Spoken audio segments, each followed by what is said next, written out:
Yo, yo, yo. Sa panahon ng video, malinaw na ang ebidensya. Pero may iba, ayaw pa rin maniwala. Yeah. Yeah, yeah, yeah. Yo. May video na lumabas malinaw parang HD. Nakita ng lahat pata kapitbahay ni Aling Baby. May logo pa ng MB, may stamp at analysis. Pero si Congressman parang may sariling playlist. Sabi niya, wait lang, baka splice yan bro. Kahit slow mo, nakita mo pa yung flow. Hindi na raw legit, parang TikTok pitet. Pero ang tanong namin, bakit ka ba ulit-ulit? Bakit pilit mong binabaliktad? Kahit klaro na ayaw mo pa umamin agad.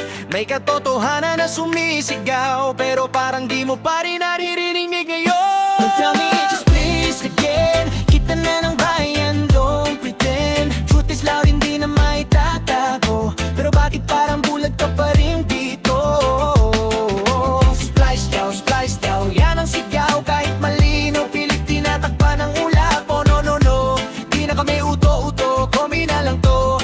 Pero seryoso ang mundo.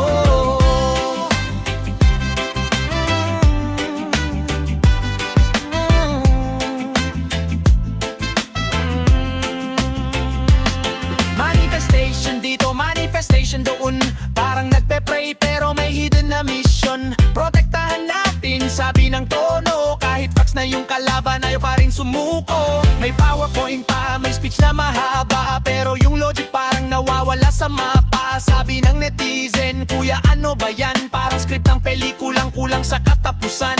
NBI na nagsabi, authentic ang kuha. Pero si bossing hindi edited yan mga kuya. Eh sino ngayon ang paniniwalaan? Yung ebidensya o yung biglang paliwanag? Bakit pilit mong binabaliktad? Kahit klaro na ayaw mo pa umamin agad. May katotohanan na sumisigaw, pero parang di mo pa rin naririnig ngayon. Tell me it's just blessed again. Kita na ng bayan, don't pretend. Truth is loud, hindi na maitatago. Pero bakit parang bulag ka pa rin dito?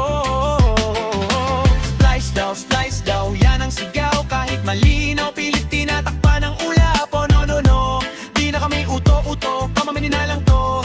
Pero seryoso ang mundo. Oy, oy, sino ba niloloko mo? Ikaw, oy, kita na namin to. Katotohanan hindi pwedeng itago. Kahit ilang beses mo pambaliktarin ang kwento. Pagliwanag ang kalaban ng dilim, sigurado lalabas din. Hindi ito basta biro kahit may halong tawa. Kasi kinabukasan ng bayan ang nakataya. Kung ang lider ay bulag sa katotohanan, paano na ang hustisya sa mamamayan? Hindi kami galit pero napapaisip. Bakit parang mas mahalaga ang kaalyado kaysa prinsipyo at paninindigan sa isip? Kaya sa mic na to, ilalabas ko lang ang boses ng tao na pagod na sa drama.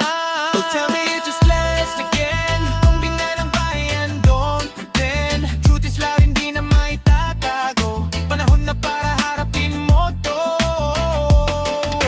Splice daw, tapos na yan. Hindi na kami naniniwala sa palusot na ganyan. No, no, no, no, gising na ang tao sa comedy mong to. Kami di na magpapaloko. Yo, sa panahon ngahon, hindi na sapat ang manifestation. Kailangan